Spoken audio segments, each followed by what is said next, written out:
Baik, bismillahirrahmanirrahim. Assalamualaikum warahmatullahi wabarakatuh. Waalaikumsalam warahmatullahi wabarakatuh. Apa kabar kalian hari ini? Alhamdulillah baik. Alhamdulillah. Siap untuk belajar biologi? Siap. Siap. Tapi sebelum belajar, alangkah baiknya kita awali belajar ini dengan berdoa. Silahkan kalian duduk siap. Sebelum kita berdoa terlebih dahulu, berdoa di dalam hati masing-masing dimulai.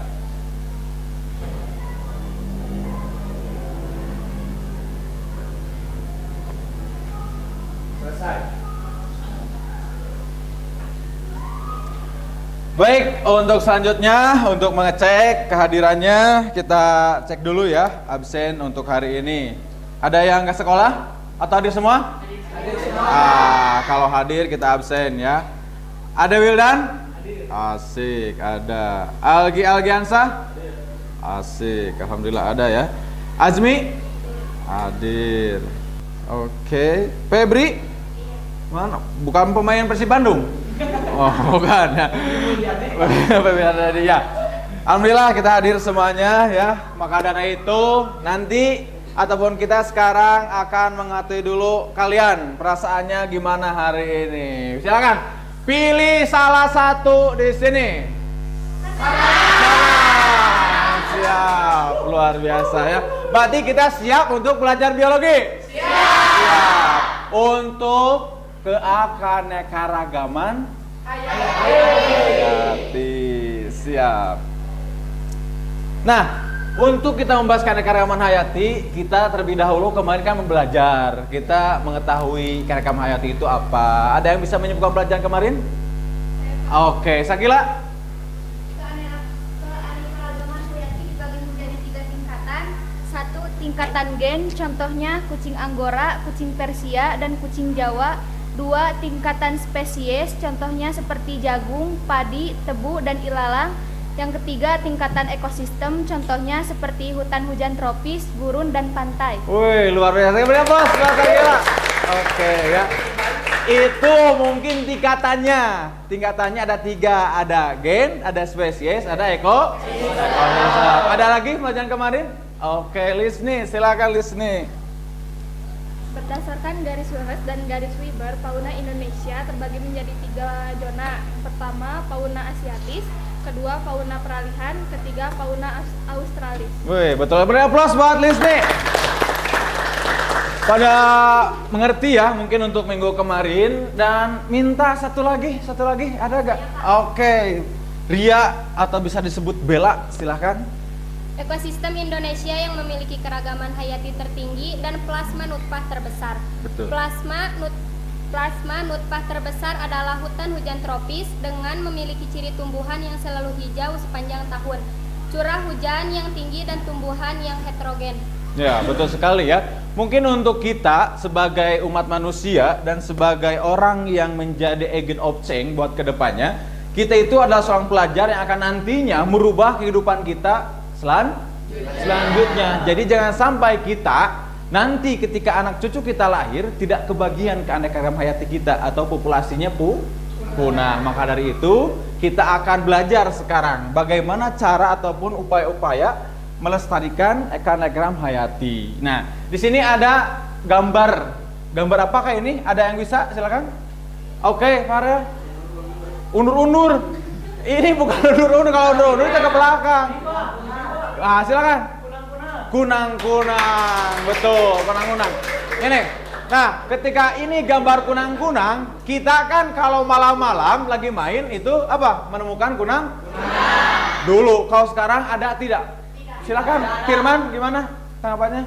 Sekarang mah sudah tidak ada Pak ya, karena ekosistem di dunia itu sudah terkikis, sudah rusak.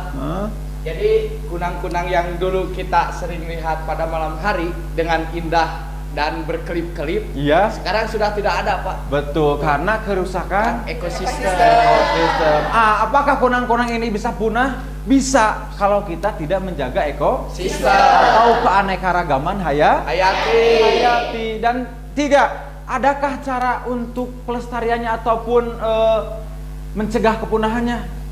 Ada yang bisa? menjaga kelestarian hutan agar tetap terjaga dengan baik. Betul, beri aplaus buat Arel. Oke ya, mantap sekali ya. Mantap sekali karena kita belajarnya sekarang adalah upaya ataupun ancaman apa saja ya. Dan kita mengetahui untuk pelajaran hari ini kita akan ada tujuan pembelajaran. Ada yang bisa membacakan untuk Raka? Silakan membacakan tujuan belajarnya ini. Tinggalkan baca aja di depan. Silakan Raka bacakan saja tujuan pembelajarannya. Atau gak Raka? Oh, boleh Isep, silakan Isep. Melalui kegiatan pembelajaran dengan model problem training menggunakan pendekatan saintifik dan peserta didik mampu menganalisa penyebab hilangnya keanekaragaman hayati. Peserta didik mampu mengidentifikasi ancaman kepunahan keanekaragaman hayati dengan benar. Peserta didik mampu menganalisis upaya pelestarian keanekaragaman hayati secara in situ dan ex situ dengan benar. Nah, ini adalah tujuan pembelajaran hari ini. Bahwasanya kalian mampu menganalisa penyebab hilangnya keanekaragaman hayati di Indonesia maupun di dunia, dan kalian mampu ataupun peserta didik mampu mengidentifikasi ancaman kepunahannya keanekaragaman hayati dengan benar. Yang ketiga, peserta didik mampu menganalisis upaya pelestarian keanekaragaman hayati secara in situ dan ex situ dengan benar dan tepat. Nah, mungkin untuk selanjutnya kita lihat dulu video ya. Video untuk kalian amati dan kalian kaji videonya. Coba perhatikan. Ini menjadi unsur buat kalian dalam segi pembelajaran pada hari ini. Berikut ini adalah kisah orang utan yang diberi nama Hope, dimuat dalam Kompas 24 Juli 2019. Dalam tubuh Hope bersarang 74 peluru yang ditembakkan oleh manusia-manusia biadab. Ketika dihujani peluru, ia tetap memeluk anaknya dalam dekapan. Namun sayang, sang buah hati meninggal karena malnutrisi dan stres. Semua tragedi ini terjadi karena habitat hewan-hewan ini dirampas oleh manusia. Dengan enteng, manusia mencaci hewan ini sebagai hama. Padahal jika diibaratkan, mereka lah pribumi dan kita adalah penjajahnya.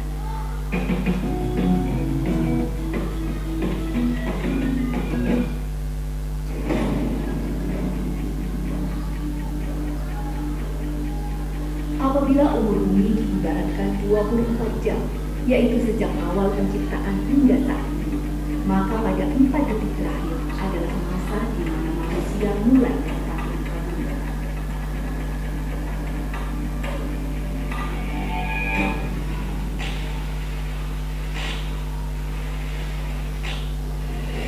Begitu singkat, tetapi kerusakan lingkungan yang telah dibuat begitu masif. Pada tahun 2014, World Wildlife Fund atau WWF memperkirakan 100.000 jenis satwa punah setiap tahunnya 2020. Angka ini 10.000 kali lebih tinggi dibandingkan dengan kepunahan secara alami. Sebagai negara yang memiliki keanekaragaman fauna ketiga tertinggi di dunia, yaitu memiliki sekitar 17% dari seluruh jenis satwa di dunia, Indonesia sudah sewajibnya menjaga semua penghuninya dari kepunahan. Namun sayang, jika menilik arsip Kompas, berita ancaman kepunahan sudah menghantui sejak puluhan tahun lalu dan selalu ada setiap tahun. Kepunahan tak terelakkan, beberapa jenis satwa Indonesia telah menghilang untuk selamanya.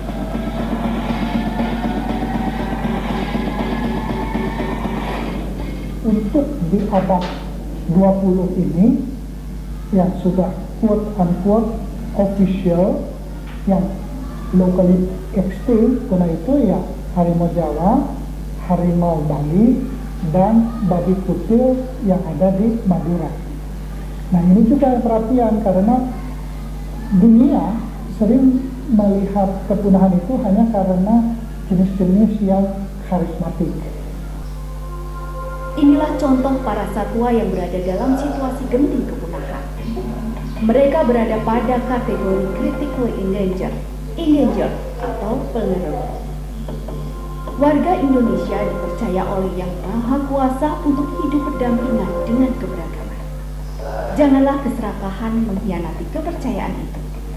Mari kita ubah perilaku kita agar kita pantas dan layak disebut sebagai khalifah di muka bumi.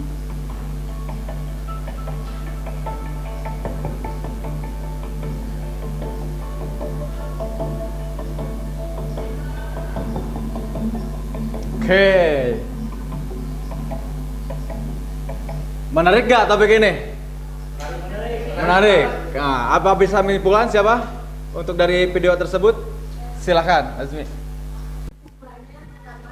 Penyebab hilangnya atau menurunnya keanekaragaman hayati antara lain kerusakan habitat, adanya eksploitasi berlebihan, perubahan iklim atau pemanasan global, pencemaran lingkungan, dan datangnya spesies asing. Oke, siap ya. Itu mungkin yang pertama pada video kali ini ya. Ketika itu terjadi, maka upaya kita sebagai perubah ataupun agent of change ke depannya akan seperti apa nantinya. Kalau kita nanti orang-orang yang ada di sana menebang pohon secara ilegal, apa yang akan terjadi? Firman bisa menjelaskan? Hewan-hewan yang ada di hutan tersebut akan hilang atau punah, atau bisa kehilangan sumber yang intinya dari kehidupan hewan itu atau manusia juga sama, yaitu tentang makanan. Makanan. Jadi iya. sumber makanan yang mereka butuhkan sudah hilang. Terus tempat tinggal dan tempat tinggal tersebut jadi tidak layak. Iya. Jadi kenyamanan si hewan yang ada di flora ataupun hewan-hewan yang ada di hutan tersebut jadi tidak nyaman dan membuat mereka mati atau Punah. punah. Ya, betul. Beri aplaus buat Firman. Terus selanjutnya, apa saja ini yang terjadi ketika penebangan hutan dan pohon? Kita akan bahas sama-sama untuk sekarang. Karena kita dalam hal ini ancaman apa saja, terus upaya apa saja untuk melestarikan ataupun menjaga keanekaragaman hayati yang ada di Indonesia, khususnya di dunia. Siap? Siap. Nah, kalau siap, kita bagi dulu kelompok, bagi ataupun menyebar dengan 5 kelompok yang sudah Bapak tadi kasihkan kepada kalian. Silakan duduk sesuai kelompok. Di sini kelompok 1, kelompok 2, kelompok 3, kelompok 4. Silakan ya untuk per kelompok. Silakan cari ataupun duduk di tempat yang menurut kalian nyaman ya. Nah, di sini Bapak akan membagikan LKPD atau lembar kerja peserta didik untuk kalian. Di sini nanti ada soal-soal atau masalah-masalah ya yang akan terjadi ataupun yang harus kalian isi dan kalian pecahkan sama-sama. Jangan sampai ketika kalian punya pendapat, jangan sampai disanggah pendapatnya, tapi kita melakukan pendapat secara demokratis ataupun demokrasi ya. Itu kelompok 1 mana? Oke, silahkan LKPD-nya. Kelompok 2. Oke. Boleh ya. Di sini ada penunjuk pengerjaannya. Yang pertama di atas ya, ada tuliskan identitas pada kolom yang telah disediakan. Nah, di sana ada, silahkan tuliskan. Yang kedua, kumpulkan berbagai informasi dari berbagai sumber yang relevan guna menjawab pertanyaan yang benar. Di sana ada pertanyaan-pertanyaan dan kalian cari. Dan ini bahan materinya ada ya. Bahan materinya ada. Kalau kalian kurang informasi ataupun kurang data untuk mencari informasinya, ini ya, tinggal kalian scan untuk informasi atau materi pada hari ini. Dan yang ketiga ini yang paling penting, diskusikan bersama dengan kelompok masing-masing jawaban pertanyaan dalam LKPD sesuai alokasi waktu yang ditentukan oleh Bapak ya nantinya. Silakan kalian isi dan kalian cari solusi-solusi dan upaya-upayanya di sana. Di sana beberapa soal. Silakan ya untuk berdiskusi terlebih dahulu. Dikasih waktu sekitar 15 menit lah boleh. Ya. Silakan. Sep, apa saja paling inti menurut Sep? Pembentukan kawasan konservasi. Oke, yang kedua. Penegakan hukum dan pengawasan. Oke. 3. Restorasi ekosistem. Satu lagi. 4. Pengelolaan sumber daya berkelanjutan. Oke, nah itu adalah salah satunya ya, salah satu upaya untuk pelestarian keanekaragaman hayati. Oke, kelompok 2 mana? Oke, kelompok 2 ya, boleh ini untuk menghadapi berbagai ancaman ya, berbagai ancaman kepunahan ataupun kerusakannya keanekaragaman hayati ya. Apa saja yang paling inti dari kepunahannya? Silakan. Satu, deforestasi dan pendahuluan hutan. Pengundulan ya. Pengundulan hutan. Oke, yang kedua? 2, perubahan iklim.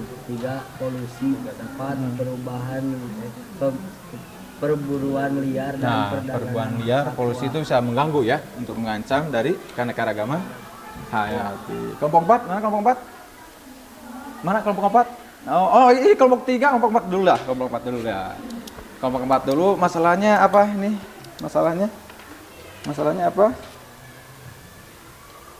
Menjaga ya, menjaga kelestarian, keanekaragaman hayati. Oke, salah satunya mungkin apa untuk menjaga kelestariannya? Pengelolaan sumber daya yang berkelanjutan. Oke, yang kedua? Mengelola sumber daya alam seperti ikan, kayu, dan lahan-lahan. Satu lagi. Secara berkelanjutan akan mencegah eksploitasi berlebihan. Oke, berarti eksploitasi ya untuk pencegahannya. Oke, waktu habis. Silahkan menghadap ke Bapak ke sini. Dan kalian akan memulai untuk presentasi ya. Ke ketua kelompoknya boleh ke depan, kita spin ya untuk presentasinya. Di sini di depan, silakan. Silakan. Assalamualaikum warahmatullahi wabarakatuh. Waalaikumsalam warahmatullahi wabarakatuh. Perkenalkan, kami dari kelompok terakhir, kelompok 5. Gak lupa sama kelompoknya ya, presentasinya. Kelompok 1. Kelompok 1. Perkenalkan juga, nama saya Isep Muhammad Saifur Rahman dan rekan-rekan saya. Perkenalkan, nama saya Siti Arini Puspita. Perkenalkan, nama saya Nadila Meilani. Perkenalkan, nama saya Muhammad Aswad. Perkenalkan, nama saya Algi Aldiansyah.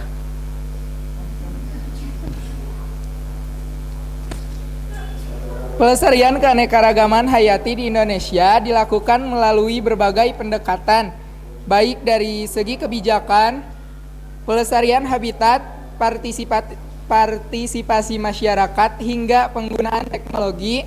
Berikut adalah beberapa upaya utama. 1. Pembentukan kawasan konservasi. Pemerintah Indonesia menetapkan berbagai kawasan konservasi seperti Taman Nasional, Suaka Marga Satwa, Cagar Alam, dan Taman Laut untuk melindungi habitat spesies tertentu dan ekosistem yang rentan. Saat ini ada lebih dari 50 taman nasional di Indonesia yang bertujuan melestarikan hutan, laut, dan spesies akademik. Penegakan hukum dan kawasan. Pemerintah memperkuat undang-undang yang melindungi spesies langka dan habitatnya, seperti Undang-Undang Nomor 5 Tahun 1990 tentang konservasi sumber daya alam hayati dan ekosistemnya. Penegakan hukum yang tegas terhadap aktivitas ilegal seperti perburuan liar, penebangan hutan ilegal, dan perdagangan satwa liar juga menjadi prioritas. Kemudian restorasi ekosistem, program rehabilitasi ekosistem seperti reforestasi dan rehabilitasi lahan gambut dilakukan untuk memulihkan habitat yang rusak. Misalnya, pemerintah dan organisasi lingkungan bekerja sama dengan restorasi mangrove dan lahan gambut yang telah rusak akibat kebakaran atau perambahan. Pengelolaan sumber daya berkelanjutan. Mengembangkan praktik-praktik berkelanjutan di sektor pertanian, perikanan, dan kehutanan bertujuan untuk mengurangi tekanan terhadap sumber daya alam. Misalnya, penerapan sistem perikanan berkelanjutan dan praktik pertanian ramah lingkungan untuk menjaga keseimbangan ekosistem. Kemudian, pendidikan dan kesadaran Lingkungan, meningkatkan kesadaran masyarakat tentang pentingnya keanekaragaman hayati melalui kampanye, pendidikan, dan program lingkungan. Program edukasi ini seringkali melibatkan siswa, masyarakat lokal, serta wisatawan untuk memahami dampak dari aktivitas manusia terhadap ekosistem.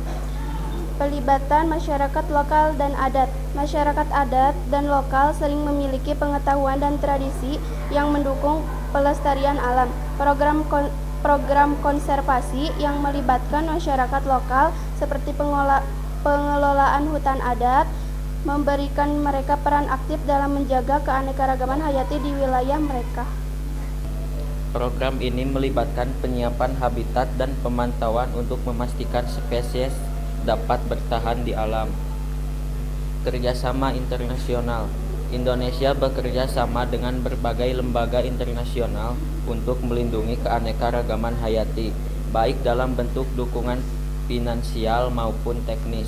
Kerjasama ini termasuk dalam proyek konservasi global seperti REDD Plus untuk mengurangi deforestasi dan menjaga hutan.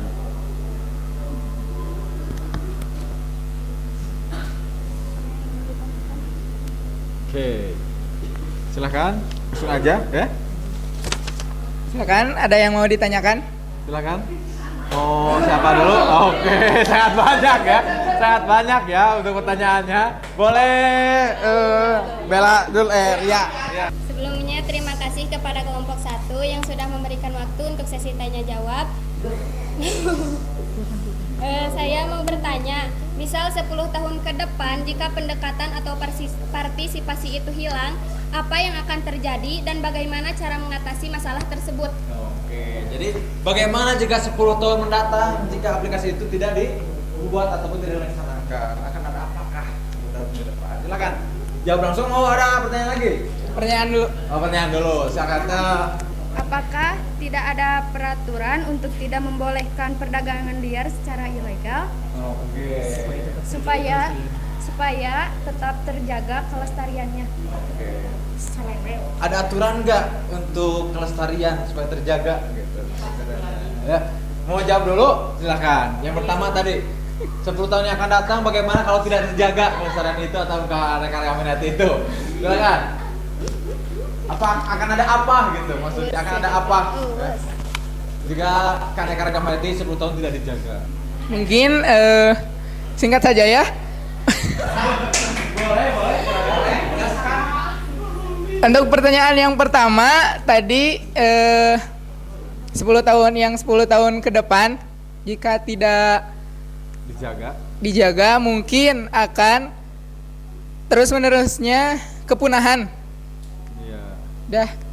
Simpel saja. Bagaimana jika mengatasi tersebut? Bagaimana caranya mengatasinya?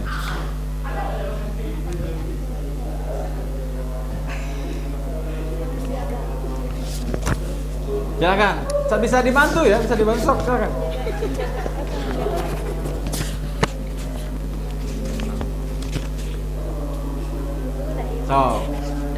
Untuk cara mengatasinya dan mencegah mungkin bisa dilestarikan dengan in situ dan ex situ. Betul ya. Ya mungkin cukup sekian presentasi dari kelompok kami. Mohon maaf bila ada kesalahan atau ketidakpahaman dalam presentasi yang telah kami sampaikan. Kami pamit undur diri. Wassalamualaikum warahmatullahi wabarakatuh. Waalaikumsalam warahmatullahi wabarakatuh. Beraplaus untuk kelompok 1 ya. Terima kasih. Terima kasih kelompok 1. Mungkin untuk kata-kata untuk kelompok 1 ini ada kata-kata ya. Biarpun tersendat-sendat tapi tamat dan ingat kepada akhirat ya. Ini hasil dari presentasi kalian sudah sepakat ya bahwasanya banyak partisipasi, banyak upaya, banyak pencegahan dan juga pelestarian. Bahwasanya di sini apa saja penyebab hilang atau menurunnya keanekaragaman hayati tadi kalian sudah dipresentasikan. Yang pertama, deforestasi dan perubahan penggunaan lahan. Dan tadinya tumbuhan ataupun hutan dirubah menjadi perumahan. Itu yang kedua, perubahan iklim karena arus ataupun global, panas globalisasi ya. Itu yang ketiga adalah perburuan liar dan perdagangan satwa. Tadi kata kelompok 4 juga bisa dikatakan perburuan liar dan perdagangan satwa itu sangat tidak diperbolehkan karena bisa merusak ekosistem dan keanekaragaman hayati. Yang kedua selanjutnya adalah polusi dan pencemaran lingkungan. Apakah kalian sudah sadar bahwasanya kalian sudah menjaga lingkungan? Belum. Nah, maka dari itu kita harus sadar akan lingkungan.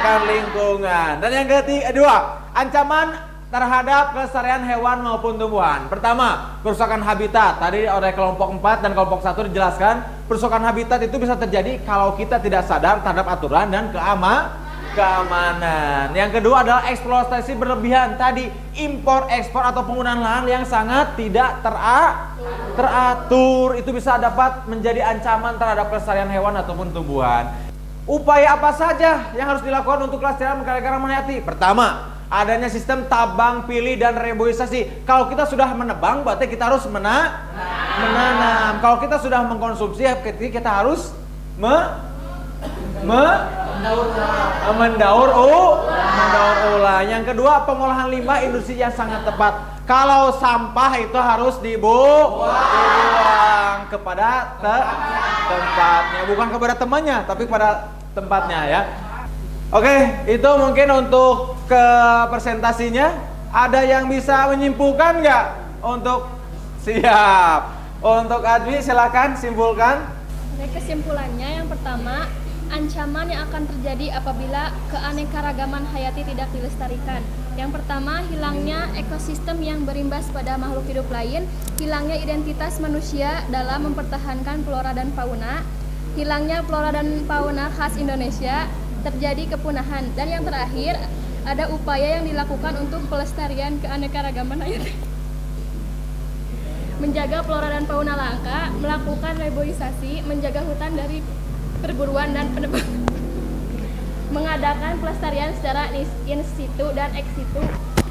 Iya, ya. Mungkin itu kesimpulannya ya, kesimpulan pada pembelajaran hari ini. Mungkin udah paham ya semuanya, paham ya? Paham. Oke. Silakan kalau udah paham, kembali ke tempat duduk masing-masing ya. Di sini ada kuis ya. Boleh di-scan dan boleh diklik langsung di WhatsApp yang sudah di-share. Ini diisi, cuma ada beberapa soal, langsung timbul nilainya dan skornya. Dikasih waktu ya 5 menit diisi soalnya. Oke, diisi, di-share ya. Oke. Siap. Nah, gitu, di-share, diisi ya. Diisi. Silahkan. Sumber materi. Oke, ancaman dan pelestarian keanekaragaman hayati. Siap. Itu ya. Udah beres? Udah ya pastinya ya? Udah. Nah, nanti ada nilainya langsung dan ada tahap-tahapannya lagi ya untuk nanti. Oke, udah beres. Kalian sudah paham dan terima kasih atas waktunya. Tapi nilainya dulu. Apakah kalian paham tentang materi yang disampaikan oleh Bapak? Apakah mengerti? Mengerti. Bagaimana pembelajaran hari ini? Menyenangkan? Oke. Bagaimana? Jadi kita jadi lebih tahu tentang keanekaragaman hayati dan mengetahui hal yang tidak baik dan yang baiknya. Tos dulu atuh dong. Oke. Terima kasih ya. Beri aplaus buat Firman ya. Buat Firman rasanya hari ini. Dan nanti setelahnya ini kalian akan belajar tentang klasifikasi makhluk hidup. Siapkan materinya dan siapkan juga untuk presentasi dulu juga ya. Belum lagi-lagi. Jadi alhamdulillah untuk pelajaran hari ini sudah selesai. Kalau sudah selesai KM silahkan untuk pimpin doa dan kita akan selesai pulang ya.